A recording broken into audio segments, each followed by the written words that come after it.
Salut, c'est Arnaud de Com Academy. Comment sensibiliser les jeunes conducteurs aux imprudences, à la consommation d'alcool et de drogue responsables des accidents de la route? Voilà un casse-tête auquel essaient de répondre tous les gouvernements depuis des décennies. Le parti pris de la sécurité routière belge a été pour le moins étonnant. Vous avez 5 minutes? Alors je vous en parle tout de suite.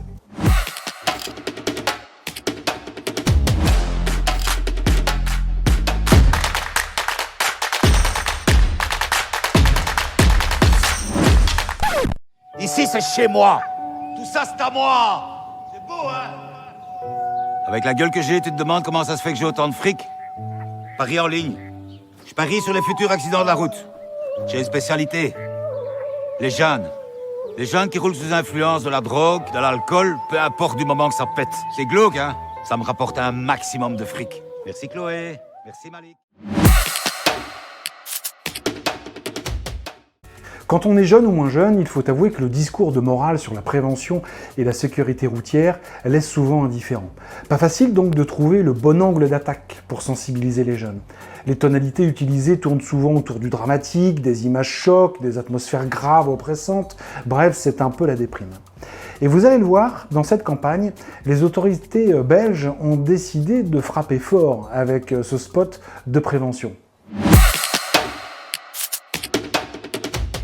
Pour faire passer son message, Bruxelles Mobilité a misé sur un spot très second degré, un humour noir, décalé, sarcastique, cynique et particulièrement grinçant. Tu vois? Et hop, dans le trou. Cette campagne s'intitule « Déjouer les pronostics » et met en scène un homme très riche que l'on voit déambuler dans sa luxueuse villa et nous raconter sa success story aussi glauque que réussie. Sa fortune? Paris en ligne. Je parie sur les futurs accidents de la route. J'ai une spécialité. Les jeunes. Eh Nico, il a l'air d'être sympa, hein, ce gars-là. Hein. Ici, c'est mon bureau. C'est ici que je travaille. Je suis devenu un génie des pronostics. Football, alcool, drogue.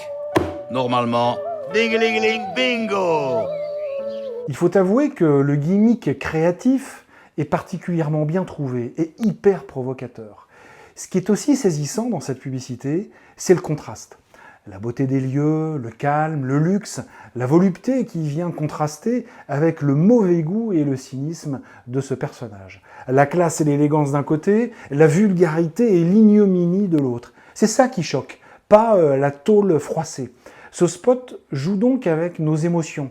On rit jaune, on hallucine jusqu'au dégoût total. Alors, alcool et gaz hilarant, c'est l'accident de voiture assuré, tu vois? Et la musique contribue aussi largement à renforcer un peu le malaise. Ce qui est assez formidable dans cette publicité, c'est que pour la première fois, le mal a un visage. Et quel visage! Saluons ici quand même la pertinence du casting. Un homme assez troublant, qui est à la fois touchant et repoussant, qui est à la fois beau et en même temps très laid, et on aurait presque de la pitié pour lui tellement sa vie et sa prison dorée semblent glauques. La bonne idée de ce spot est le fait de détourner le phénomène des paris en ligne, fortement plébiscité par les jeunes, et sa signature finale qui nous invite à agir.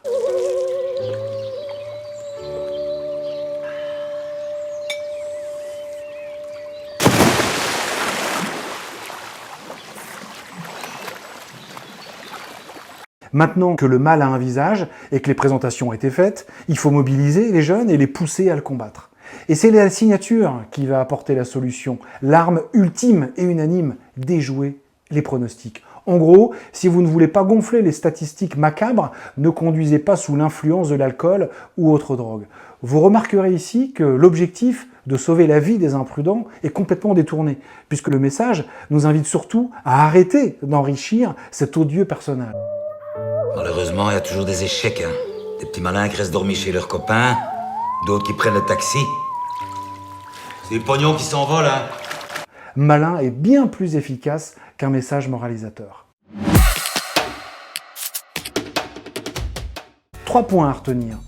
Suggérer plutôt que montrer. Dans ce spot, pas de tôle froissée, pas de sang, pas de choc, pas d'images sombres ni glauques, même si elles sont largement suggérées. Allez, roulez jeunesse! Avec les mecs qui roulent en vélo pété, me fait des couilles en or, fieu. Eh bien, pour faire passer un message efficacement, il faut parfois laisser le soin à son public de lui laisser imaginer lui-même les images, en lui suggérant, rien de plus. 2. Quand on veut s'adresser à une cible, il faut la connaître. Et pour espérer que votre message fasse mouche, il faut lui parler avec ses codes. Ici, la campagne détourne les paris en ligne, j'en ai parlé, particulièrement populaires auprès des jeunes. 3. La signature, le slogan, l'accroche, la baseline, le claim, appelez ça comme vous voulez, c'est le message clé. Et toute promesse et message publicitaire d'une marque doit pouvoir être résumé dans une signature. Une signature, c'est l'aspect verbal d'une marque. Et pour qu'une signature soit réussie, elle doit être mémorisable, crédible et émotionnelle. C'est largement le cas ici avec le spot que l'on vient d'analyser. En conclusion, ce spot, c'est du grand art. Un bijou d'humour noir. Un bel exemple d'humour réussi pour une cause grave. Le ton est décalé, étonnant, innovant, provocateur, parfaitement choisi et il répond bien à l'objectif initial. Maintenant, sur ce sujet, en matière de communication, il n'y a pas une seule recette et encore moins un miracle. Chacun de nous, selon son histoire, ses peurs, ses expériences, ses émotions, ou même son état d'esprit du moment, va être plus ou moins sensible en fait aux différents messages et tons utilisés dans les campagnes. En France, par exemple, les campagnes se succèdent et ne se ressemblent pas sur le plan de la tonalité. Un coup dramatique et violent, une autre fois un peu malaisant et oppressant, ou une autre fois avec un ton un peu plus touchant, plus léger. Et c'est certainement cette pluralité qui fait qu'au final, il y en a toujours une qui finit par nous marquer davantage et modifier nos comportements. Car ne l'oublions pas, choquer, amuser, dramatiser n'est pas une finalité en soi. Une publicité efficace, c'est une publicité qui agit sur le comportement du public visé. Nico, il reste une bière au frais ou pas ? Vous avez envie que je décrypte d'autres campagnes qui vous ont plu ou qui vous ont déplu ? Vous avez envie d'exprimer votre avis et ressenti sur cette campagne ? Ça m'intéresse vraiment, je vous invite à me dire tout ça maintenant dans les commentaires.